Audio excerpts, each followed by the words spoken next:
నమస్కారం ఉదయం TV news కి స్వాగతం హెడ్లైన్ చూద్దాం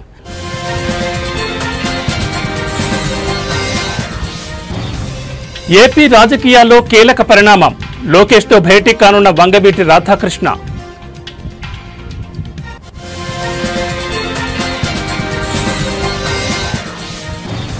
అమరావతిలో జరుగుతున్న రాజధాని నిర్మాణాలపై కీలక ప్రకటన సిఆర్డీఏ భవన నిర్మాణ పనులు పరిశీలించిన మంత్రి నారాయణ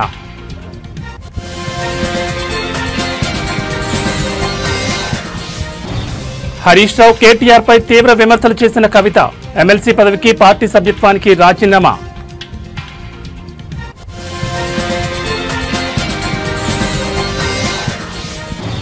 కవితను పార్టీలో చేర్చుకునేది లేదన్న బీజేపీ కవిత సస్పెన్షన్ తో బీఆర్ఎస్ పనైపోయిందని వ్యాఖ్య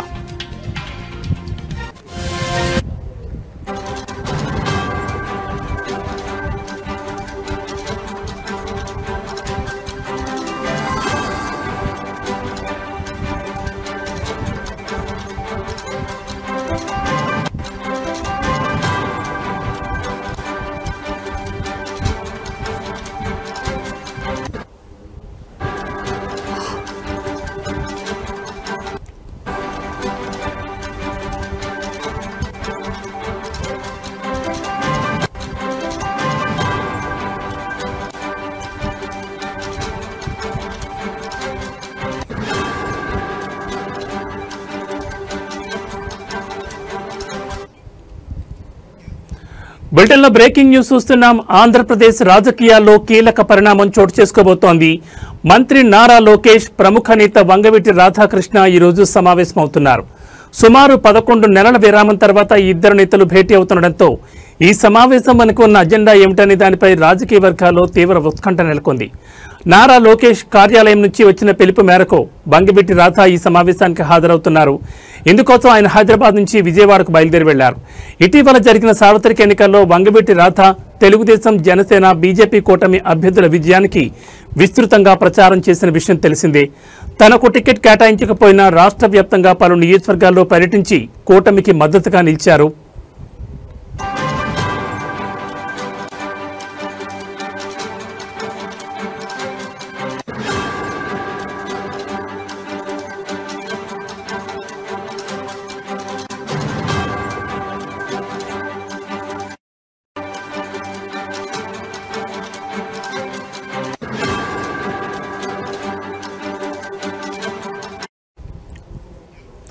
అయితే ఎన్నికల ముగిసి ప్రభుత్వం ఏర్పడిన తర్వాత కూడా వంగవీటి రాధాకు ఎలాంటి పదవి లభించకపోవడంపై ఆయన అనుచరుల్లో కొంత అసంతృప్తి నెలకొన్నట్లు ప్రచారం జరుగుతోంది. ఎమ్మెల్సీ పదవి లేదా మరో కీలక నామినేటెడ్ పదవిని వారు ఆశించారు. ఈ నేపథ్యంలో జరుగుతున్న తాజా సమావేశం ప్రాధాన్యతను సంతరించుకుంది. ఈ భేటీలో వంగవీటి రాధా రాజకీయ భవిష్యత్తుపై నారా లోకేష్ నుంచి స్పష్టమైన హామీ లభించవచ్చని ఆయన వర్గీయులు భావిస్తున్నారు. రాధాకు ఎలాంటి పదవి ఇవ్వబోతున్నారు, ఈ సమావేశంలో ఏ అంశాలు చర్చకు రానున్నాయి అనే విషయాలు ప్రస్తుతం ఏపీ రాజకీయాల్లో హాట్ టాపిక్ గా మారాయి. ఈ భేటీ తర్వాత రాధా రాజకీయ ప్రస్థానంపై ఒక స్పష్టత వచ్చే అవకాశం ఉందని విశ్లేషకులు అంచనా వేస్తున్నారు.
బులెటిన్లో మరో బ్రేకింగ్ న్యూస్ చూస్తున్నాం. ఎన్డీఏ ప్రభుత్వం ప్రజలకు ఇచ్చిన ప్రతి హామీని 15 నెలల్లోనే అమలు చేసిందని, అందుకే సూపర్ 6 పథకాలు సూపర్ హిట్ అయ్యాయని నాయకులు స్పష్టం చేశారు. ఈ సందర్భంగా అనంతపురంలో ఈ నెల 10వ తేదీన భారీ బహిరంగ సభ నిర్వహించనున్నారు. సూపర్ 6 సూపర్ హిట్ పేరుతో నిర్వహించే ఈ సభకు భూమి పూజ జరిగింది. ఈ సభకు 3.50 లక్షల మంది ప్రజలు హాజరవుతారని నిర్వాహకులు ఆశాభావం వ్యక్తం చేస్తున్నారు.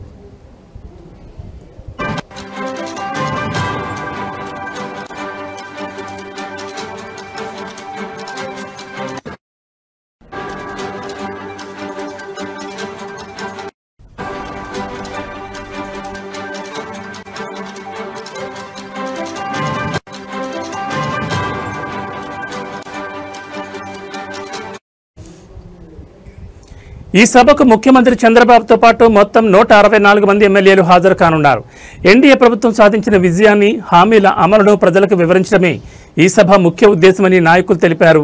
ఎమ్మెల్యే దగ్గుపాటి ప్రసాద్ మాట్లాడుతూ, మా ప్రాంతంలో ఈ సభను ఒక చారిత్రాత్మక ఘట్టంగా భావిస్తున్నామని, ఏవైతే హామీలు ఇచ్చామో అవన్నీ నెరవేరుస్తున్నామని, అందుకే ప్రజలు సూపర్ 6 పథకాలు సూపర్ హిట్ అని అంటున్నారు.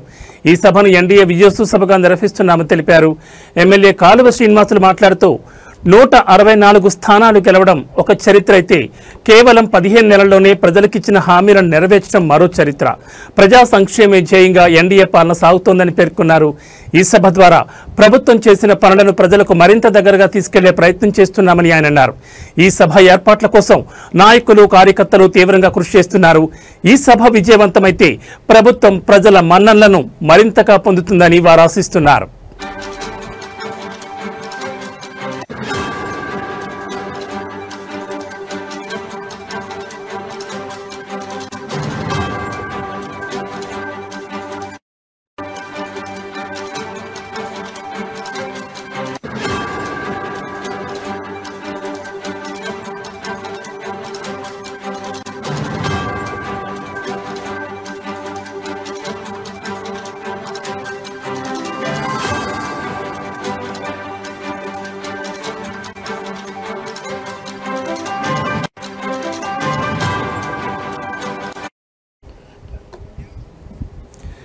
ఎన్డీఏ ప్రభుత్వం ప్రజలకు ఇచ్చిన ప్రతి హామీని 15 నెలల్లోనే అమలు చేస్తుందని, అందుకే సూపర్ 6 పథకాలు సూపర్ హిట్ అయ్యాయని నాయకులు స్పష్టం చేశారు. ఈ సందర్భంగా అనంతపురంలో ఈ నెల 10వ తేదీన భారీ బహిరంగ సభ నిర్వహించనున్నారు. సూపర్ 6 సూపర్ హిట్ పేరుతో నిర్వహించే ఈ సభకు భూమి పూజ జరిగింది. ఈ సభకు 3.50 లక్షల మంది ప్రజలు హాజరవుతారని నిర్వాహకులు ఆశాభావం వ్యక్తం చేస్తున్నారు. ఈ సభకు ముఖ్యమంత్రి చంద్రబాబుతో పాటు మొత్తం 164 మంది ఎమ్మెల్యేలు హాజరు కానున్నారు. ఎన్డీఏ ప్రభుత్వం సాధించిన విజయాన్ని, హామీల అమలును ప్రజలకు వివరించడమే ఈ సభ ముఖ్య ఉద్దేశమని నాయకులు తెలిపారు. ఎమ్మెల్యే దగ్గుపాటి ప్రసాద్ మాట్లాడుతూ, మా ప్రాంతంలో ఈ సభను ఒక చారిత్రాత్మక ఘట్టంగా భావిస్తున్నామని, ఏమైతే హామీలు ఇచ్చామో అవన్నీ నెరవేరుస్తున్నామని, అందుకే ప్రజలు సూపర్ 6 పథకాలు సూపర్ హిట్ అని అంటున్నారు. ఈ సభను ఎన్డీఏ విజయోత్సవ సభగా నిర్వహిస్తున్నామని తెలిపారు. ఎమ్మెల్యే కాలువ శ్రీనివాసులు మాట్లాడుతూ, 164 స్థానాలు గెలవడం ఒక చరిత్ర అయితే, కేవలం 15 నెలల్లోనే ప్రజలకిచ్చిన హామీలను నెరవేర్చడం మరో చరిత్ర. ప్రజా సంక్షేమే ధ్యేయంగా ఎన్డీఏ పాలన సాగుతోందని పేర్కొన్నారు. ఈ సభ ద్వారా ప్రభుత్వం చేసిన పనులను ప్రజలకు మరింత దగ్గరగా తీసుకెళ్లే ప్రయత్నం చేస్తున్నామని ఆయన అన్నారు. ఈ సభ ఏర్పాట్ల కోసం నాయకులు, కార్యకర్తలు తీవ్రంగా కృషి చేస్తున్నారు. ఈ సభ విజయవంతమైతే ప్రభుత్వం ప్రజల మన్ననలు మరింతగా పొందుతుందని వారు ఆశిస్తున్నారు.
బులెటిన్లో మరో బ్రేకింగ్ న్యూస్ చూస్తున్నాం. అమరావతిలో జరుగుతున్న రాజధాని నిర్మాణాలపై మంత్రి పొంగూరు నారాయణ కీలక ప్రకటన చేశారు. సిఆర్డీఏ భవన నిర్మాణ పనులు ఈ నెలాఖరుకు పూర్తవుతాయని, 3 ఏళ్లలో తొలిదశ అమరావతి నిర్మాణ పనులు పూర్తి చేస్తామని ఆయన వెల్లడించారు. మంత్రి నారాయణ అమరావతి అభివృద్ధి సంస్థ చైర్పర్సన్ డి లక్ష్మీ పార్థసారథితో కలిసి భవన నిర్మాణ పనులను ప్రత్యక్షంగా పరిశీలించారు. అనంతరం మీడియాతో మాట్లాడుతూ ఈ భవనం సుమారు 3 లక్షల చదరపు అడుగుల విస్తీర్ణంలో నిర్మితమవుతోంది. అదనంగా పక్కనే 1.60 లక్షల చదరపు అడుగుల్లో అనుబంధ నిర్మాణాలు కొనసాగుతున్నాయని తెలిపారు. దసరా సందర్భంగా ఈ భవనాన్ని ప్రారంభించేందుకు ఏర్పాట్లు జరుగుతున్నాయని మంత్రి వెల్లడించారు.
రెండు 2014-19 మధ్యనే ఈ భవన నిర్మాణం పూర్తయినప్పటికీ తర్వాత వచ్చిన ప్రభుత్వం పనులను నిలిపివేసిందని ఆయన ఆరోపించారు.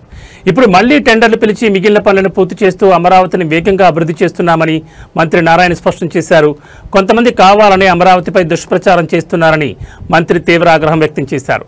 కొండవీటి వాగులో నీటిని చూపుతూ వైసీపీ నేతలు అసత్య ప్రచారం చేస్తున్నారు. వాస్తవంగా వాగులోని అడ్డంకులను తొలగించాం. భవిష్యత్తులో ఎంత పెద్ద వర్షం వచ్చినా అమరావతిలో నీరు నిలిచే అవకాశమే లేదని స్పష్టం చేశారు. వరద నివారణ కోసం రిజర్వాయర్లు, గ్రావిటీ కెనాల్స్ నిర్మాణం వేగంగా కొనసాగుతున్నట్లు తెలిపారు. అమరావతిలో ప్రభుత్వ ఉద్యోగుల కోసం నిర్మిస్తున్న నివాస భవన సముదాయాలు వచ్చే ఏడాది మార్చి నాటికి సిద్ధమవుతాయని తెలిపారు. అలాగే 3 ఏళ్లలో అమరావతిలో తొలి దశ నిర్మాణం పూర్తయ్యేలా ప్రణాళికాబద్ధంగా పనిచేస్తున్నామని మంత్రి నారాయణ పేర్కొన్నారు.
బులెటిన్లో మరో బ్రేకింగ్ న్యూస్ చూస్తున్నాం. రాష్ట్రంలో యూరియా కొరతపై మాజీ మంత్రి కాకాని సంచలన వ్యాఖ్యలు చేశారు.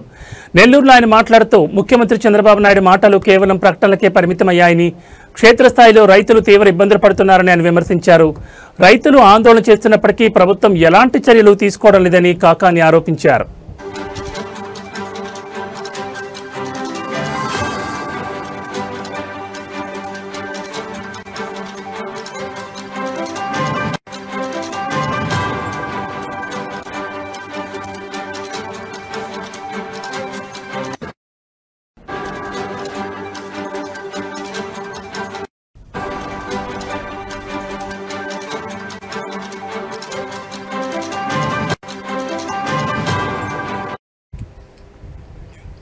యూరియా కొరతపై టీడీపీ నేత అచ్చెన్నాయుడు చేసిన వ్యాఖ్యలపై కాకాని తీవ్రంగా మండిపడ్డారు.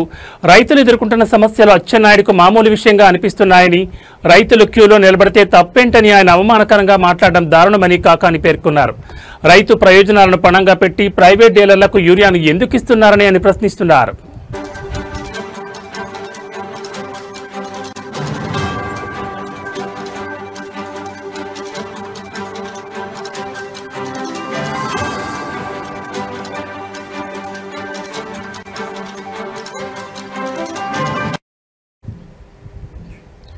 యూరియా బ్లాక్ మార్కెట్ను ప్రభుత్వం నియంత్రించకపోవడంలో ఆంతర్యం ఏమిటని కాకాని నిలదీశారు. యూరియా పేరుతో భారీ స్కామ్ జరిగిందని, దాదాపు 200 కోట్ల మేర చేతులు మారాయని ఆయన ఆరోపించారు. ప్రస్తుతం 270 ఉండాల్సిన యూరియా బస్తా 400 నుంచి 600 వరకు అమ్ముడవుతోందని ఆయన చెప్పారు. రైతులకు సకాలంలో యూరియా అందించడంలో ముఖ్యమంత్రి చంద్రబాబు విఫలమయ్యారని, ఈ విషయంపై ప్రజలకు సమాధానం చెప్పాలని కాకాని డిమాండ్ చేశారు.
బులెటిన్లో మరో బ్రేకింగ్ న్యూస్ చూస్తున్నాం. బీఆర్ఎస్ ఎమ్మెల్సీ కవితను భారతీయ జనతా పార్టీలో చేర్చుకునే ప్రసక్తే లేదని ఆ పార్టీ రాష్ట్ర అధ్యక్షుడు రామచంద్రరావు స్పష్టం చేశారు.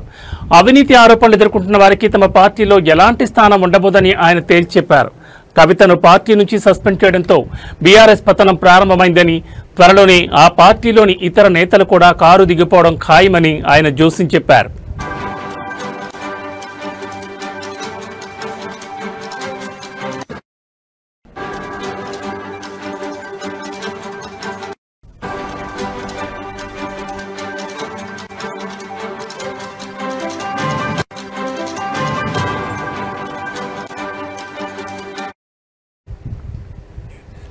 నిన్న నల్గొండ జిల్లా గొండ్రాంపల్లిలో నిర్వహించిన తెలంగాణ విమోచన దినోత్సవ కార్యక్రమంలో రామచంద్రరావు పాల్గొన్నారు.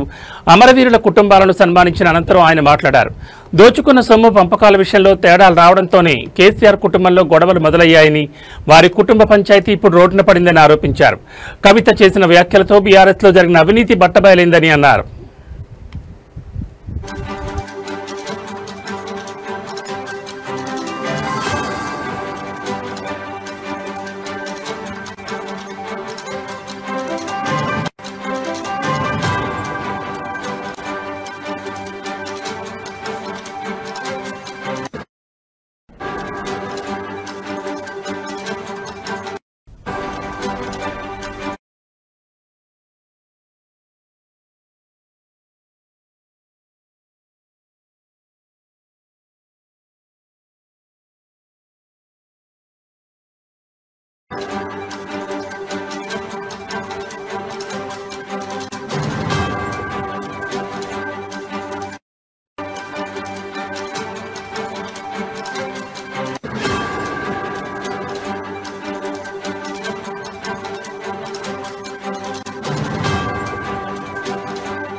బులెటిన్లో మరో బ్రేకింగ్ న్యూస్ చూస్తున్నాం. బీఆర్ఎస్ పార్టీ నుంచి సస్పెన్షన్ గురైన కేసీఆర్ తనయ కవిత సంచలన ప్రకటన చేశారు.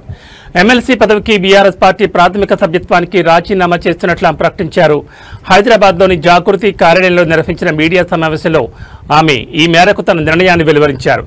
తన రాజీనామా లేఖను మీడియా ముఖంగా చూపించారు.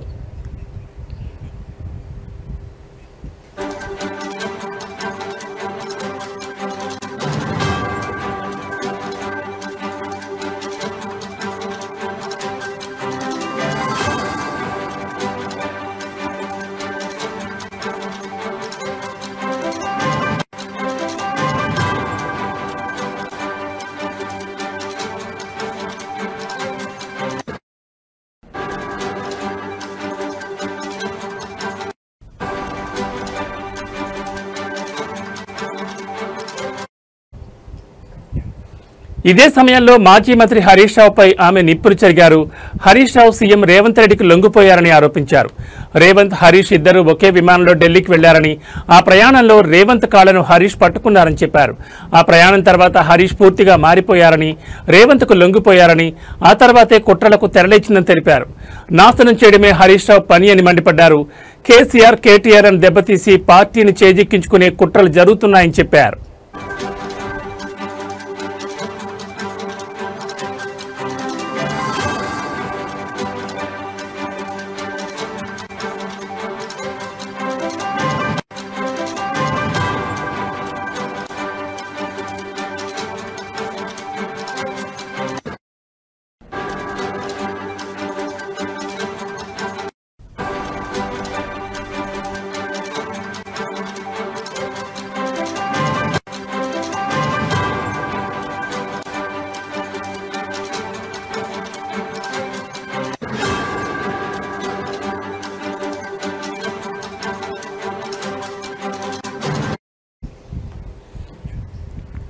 సంతోష్ రావు చేసిన పనుల వల్ల బీఆర్ఎస్ కు చెడ్డ పేరు వచ్చిందని కవిత అన్నారు. కూరలో ఉప్పు, చెప్పులు రాయి వంటి వాడు సంతోష్ అని తీవ్ర వ్యాఖ్యలు చేశారు. హరీష్ రావు ట్రబుల్ షూటర్ కాదని బబుల్ షూటర్ అని విమర్శించారు. ఆయనే సమస్యను సృష్టించి ఆ సమస్యను ఆయనే పరిష్కరించినట్లు బిల్డప్ ఇస్తారని దుయ్యబట్టారు. రేవంత్ రెడ్డి కూడా ఎప్పుడు కేసీఆర్, కేటీఆర్లనే టార్గెట్ చేస్తారని, హరీష్ రావును ఒక్క మాట కూడా అనరని కవిత అన్నారు.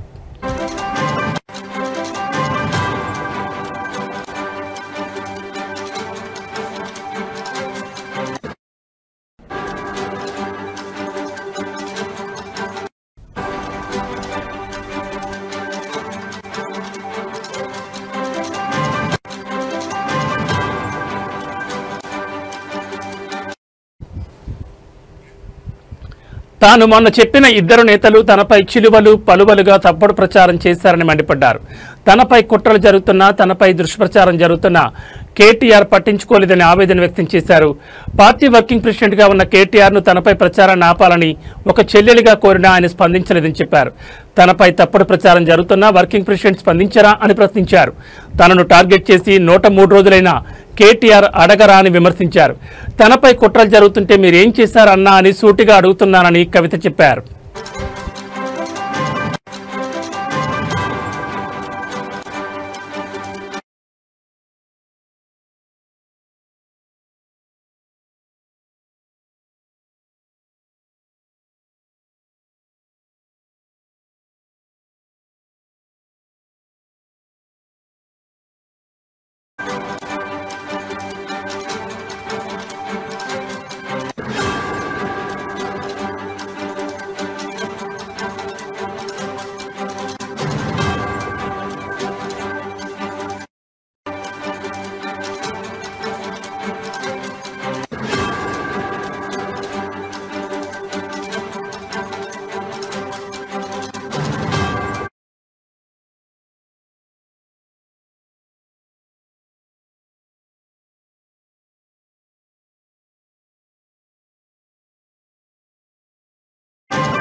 బులెటిన్లో మరో బ్రేకింగ్ న్యూస్ చూస్తున్నాం. వచ్చే జీహెచ్ఎంసీ ఎన్నికల్లో రిపబ్లికన్ పార్టీ ఆఫ్ ఇండియా కీలక భూమిక పోషించబోతోందని ఆ పార్టీ రాష్ట్ర అధ్యక్షుడు ప్రొఫెసర్ గాలి వినోద్ కుమార్ అన్నారు. ఈ మేరకు తార్నాకలోని ఆ పార్టీ రాష్ట్ర ప్రధాన కార్యాలయంలో ఏర్పాటు చేసిన విలేకరుల సమావేశంలో ఆయన మాట్లాడుతూ జీహెచ్ఎంసీలో పార్టీని బలోపేతం చేసేందుకు కమిటీలను ఏర్పాటు చేస్తున్నామని చెప్పారు. బడుగు బలహీన వర్గాలు, ముస్లిం మైనార్టీల అభ్యున్నతి కోసం వచ్చే జీహెచ్ఎంసీ ఎన్నికలతో పాటు జూబ్లీహిల్స్ నియోజకవర్గంలో జరగబోయే ఉప ఎన్నికలో లౌకికవాద పార్టీలతో కలిసి రిపబ్లికన్ పార్టీ ఆఫ్ ఇండియా పోటీ చేస్తుందని స్పష్టం చేశారు.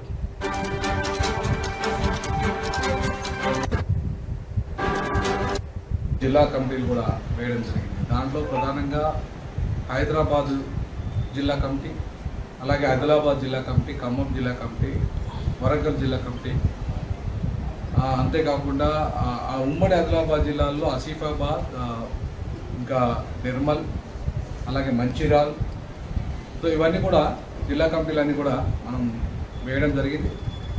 ఈరోజు హైదరాబాద్లో జిహెచ్ఎంసీలో పరిధిలో ప్రధానంగా సెటిలర్స్ ఎవరైతే ఉన్నారో, ఆంధ్ర సెటిలర్స్, వాళ్ళకు కూడా ప్రాతినిధ్యం కల్పించాలనే ఉద్దేశంతో ఆ ఆంధ్ర సెటిలర్స్ ఫోరం అధ్యక్షులుగా మోహన్ బాబు గారిని, సీనియర్ లీడర్ మోహన్ బాబు గారిని వాళ్ళ నియామకం చేయడం జరిగింది. అట్లాగే జనరల్ సెక్రటరీగా షేక్. ఇవి బులెటిన్ అప్డేట్స్. మరిన్ని అప్డేట్స్తో మళ్ళీ కలుద్దాం. నమస్కారం.